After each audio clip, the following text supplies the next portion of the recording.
नमस्कार, मैं डॉक्टर अभिषेक सांबरे आपका मेरे यूट्यूब चैनल पर स्वागत करता हूँ। आज का जो हमारा विषय है वो बच्चों में खाने के प्रति होने वाला जो एक इग्नोरेंस है उसके बारे में। जैसे कि मेरे पास बहुत सी माताएं आती हैं, उनकी कॉमन कंप्लेंट ये होती है कि सर हमारा बच्चा कुछ खाता ही नहीं है, उसे भूख ही नहीं लगती, उसे खाना देखते ही कैसे तो भी जी मचलाए जैसा लगता है। क्या कहीं इसे कोई जॉन्डिस तो नहीं हो गया? क्या इसका लीवर कमज़ोर है? क्या इसे कोई बीमारी तो नहीं हो गई है? तो अमूमन इनकी उम्र होती है 8 से लेके 15 साल तक के बच्चे, 8 से 14 साल तक के बच्चे, जो खाने के प्रति काफ़ी निराशावादी है, जो खाना देखते ही या हरी सब्जियां बिल्कुल नहीं खाएंगे, कोई सब्जी नहीं खाएंगे, दाल चावल खाने में भी दाल में कोई इंटरेस्ट नहीं दिखाएंगे। यानी जो घर का खाना उनकी माताएं जो उनको बना के देती है उसमें उनको कोई भी इंटरेस्ट नहीं है। जो टिफ़िन लेके जाएंगे तो टिफ़िन आधे से ज़्यादा उनका वापस ही आता है हमेशा। तो ऐसे माताओं का मुझे हमेशा सवाल रहता है, उनको हमेशा ऐसा लगता है कि कोई एक मैजिक ड्रग हो, कोई एक ऐसा सायरप हो जो पिला देने से उसे भूख लगने लगेगी और वो बहुत खाना खाने लगेगा। अच्छा, मैं हमेशा इन पेशेंट्स के बारे में या इन बच्चों को देखता हूँ कि इनका क्या वजन में कोई फ्लक्चुएशन है? तो वजन में कोई फ्लक्चुएशन नहीं है। वजन जैसा बढ़ना चाहिए साल दर साल वो वैसे ही बढ़ते जा रहा है, या फिर जितना है उतना स्टेबल है, बहुत बढ़ भी नहीं रहा है, बहुत कम भी नहीं हो रहा है। तो यानी कोई पैथोलॉजिकल रीजंस दिख रहे हैं क्या? नहीं, बिल्कुल नहीं दिख रहे हैं। अगर कुछ जरूरत पड़ती है तो हम लोग कुछ टेस्ट करके भी ये चीजें कंफर्म कर लेते हैं कि क्या उनको कोई बीमारी है या नहीं है, लेकिन बहुत से केसेस में कोई भी बीमारी दिखती नहीं है। तो ऐसे केसेस में क्या कारण है कि बच्चा खाना क्यों नहीं खा रहा है? उसका एकमेव रीजन है क्योंकि वो बाकी सारी चीजें खा रहा है खाना छोड़ के।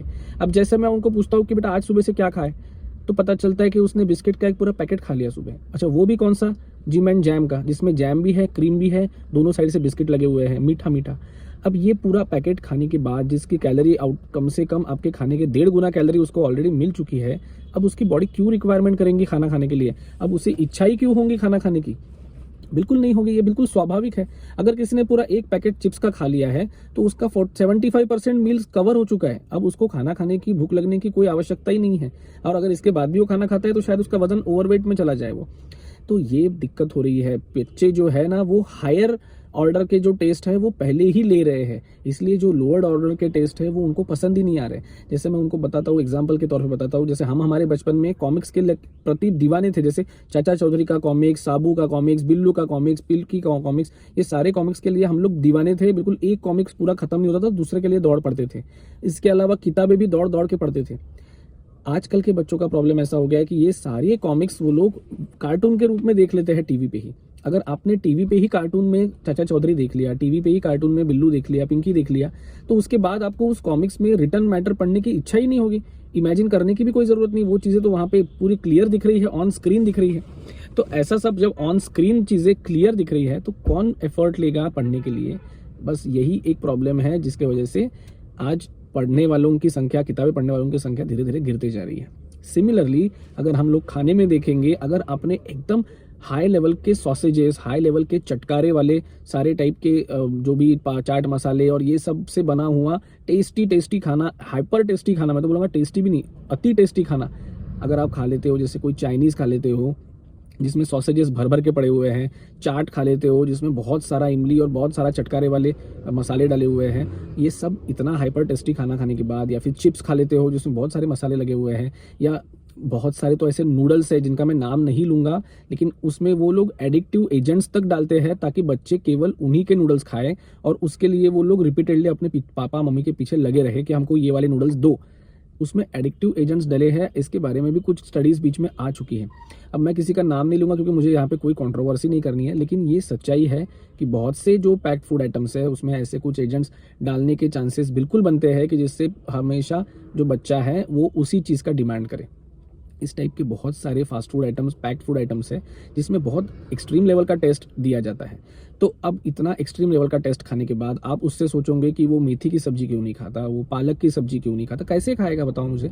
आपके सामने अगर मैं बफे रख दूं, बुफे में आपको पनीर की सब्जी दिख रही है, पनीर बटर मसाला, और उसके बगल में आपको मेथी पालक की सब्जी दिख रही है, पालक की सब्जी दिख रही है, मेथी की सब्जी दिख रही है, आप क्या उठाओगे? आप ऑब्वियसली पनीर की सब्जी उठाओगे। तो ये चॉइस मिल रही है ना, इसलिए सारा प्रॉब्लम आ रहा है। आप उनको अगर चॉइस दोगे कि भैया तेरे को दाल रोटी खानी है और उसके बगल में तुमको नूडल्स और मंचूरियन रखे हुए हैं, तुम क्या खाओगे? वो ऑब्वियसली नूडल्स और मंचूरियन ही खाने दौड़ने वाले हैं। बच्चों के ये सब चॉइसेस बढ़ाने की वजह से वो रेगुलर डाइट नहीं लेंगे। कोशिश ये करो कि ये जितनी भी चटकारे वाली एक्सेसिवली टेस्टी चीज़ें हैं उसे महीने में एक बार तक के लिए लिमिट करो। ताकि बाकी के 29 दिन वो कम से कम नॉर्मल खाना खाए। अगर वो हर 2-3 दिन में ठेले पे जाके कचरा खा रहा है तो उसके मुंह में वही स्वाद बना रहेगा, उसको घर का खाना पसंद ही नहीं आएगा। ऐसे भी बच्चे हैं जिनको कुछ पेरेंट्स डिब्बे में ही नूडल्स दे रहे हैं, तो डिब्बे में नूडल्स तो वो तो खुद तो नूडल्स खाते ही हैं, अपने आजू बाजू वालों को भी खिला के उनका भी डब्बा खराब करते हैं। तो इस टाइप के प्रॉब्लम्स आ रहे हैं, तो कोशिश कीजिए कि ये सब जो कचरा फूड आइटम्स है ये आप बच्चों को ना दो।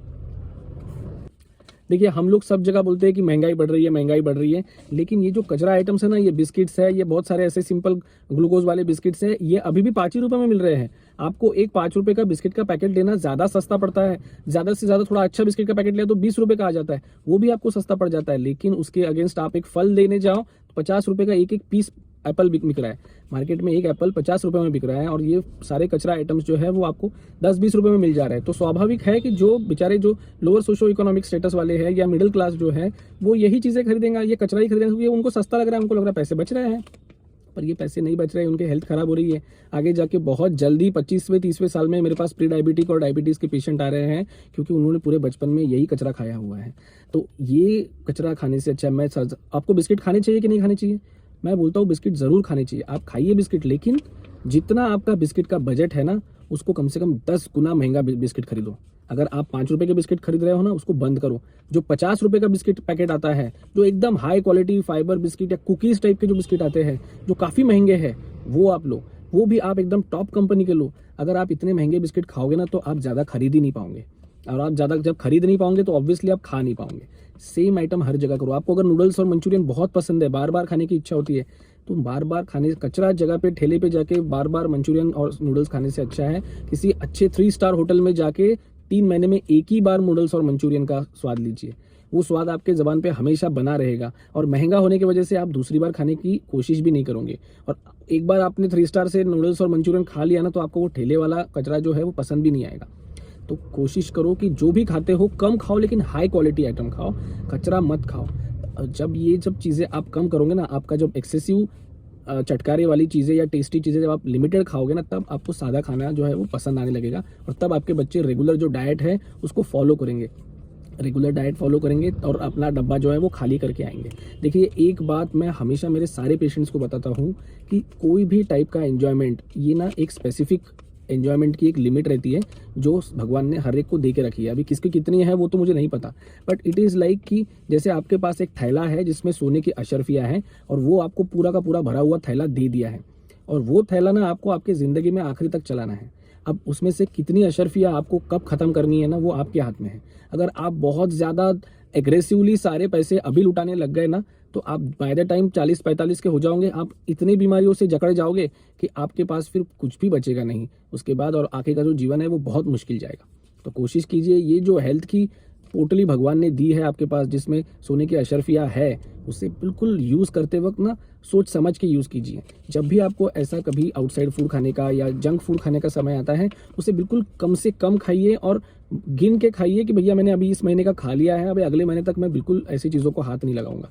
बार बार हर दूसरे तीसरे दिन अगर आप चिप्स के पैकेट ला रहे हो, बाकी सब सेव के चिवड़े के पैकेट ला के खा रहे हो, तो आप आपकी अशर्फिया ख़त्म कर रहे हो, और वो जितनी जल्दी ख़त्म होगी आपका नंबर उतने जल्दी लगने वाला है। तो मेरी, और देखिए बच्चों को तो ये बात समझ में नहीं आती है, और बहुत से बच्चों को तो जब तक ये बात समझ में आएगी ना, वो ऑलरेडी बीमारियों से पूरे घिरे हुए रहेंगे। तो ये रिस्पॉन्सिबिलिटी माता पिता लोगों की है कि उनको क्या खिलाना है, क्या खाने देना है, क्या नहीं खाने देना है। 7-8 साल के बच्चे को ये बिल्कुल नहीं समझने वाला है कि मुझे क्या अच्छा लगता है। उसको तो ऑब्वियसली उसके टेस्ट बड्स को जो अच्छा लगेगा वो उसी की डिमांड करेगा। तो उसको जो भी रेगुलेशन है ना वो आपको करना पड़ेगा। उसकी जो हेल्थ की पोटली है ना वो आपको संभालनी पड़ेगी। उसको अकल नहीं है, वो तो पता चले 10-15 साल में ही पूरी खत्म कर दे, और बाद में मोटापा लेके फैल के हार्मोनल इम्बैलेंसेस, लड़कियों को हार्मोनल इम्बैलेंसेस हो जाते हैं, लड़के जो है वो 18-19 साल तक इतने मोटे हो जाते हैं कि उनको डायबिटीज़ तक शुरू हो जाता है, घुटनों के प्रॉब्लम स्टार्ट हो जाते हैं, बहुत सारे इशू स्टार्ट हो जाते हैं। तो ये सारे इशू स्टार्ट होने से पहले ही ये पेरेंट्स की रिस्पॉन्सिबिलिटी है कि उनके डाइट पे स्ट्रिक्ट कंट्रोल रखे, उनको क्या देना है, कितना देना है, उनको बाहर का खाना कितनी बार अलाउ करना है, ये पूरी तरह से पेरेंट्स का डिस्क्रिप्शन है। और अगर आप आपके बच्चे को सुबह शाम बिस्किट दे रहे हो, चिप्स चिवड़ा चकली दे रहे हो, सब कुछ दे रहे हो, और फिर अगर आप ये बोल रहे हो कि मेरा बच्चा खाना क्यों नहीं खाता, वो टिफिन खाली लेके आता है, टिफिन भरा पूरा वैसा का वैसा लेके आ जाता है, रात को भी खाना नहीं खाता, सुबह भी खाना नहीं खाता, वो तो बेचारा मुरझा, ये बोलने का आपको कोई अधिकार ही नहीं है अगर आप ये बाकी सब चीज़ें रिस्ट्रिक्ट नहीं करते हो तो।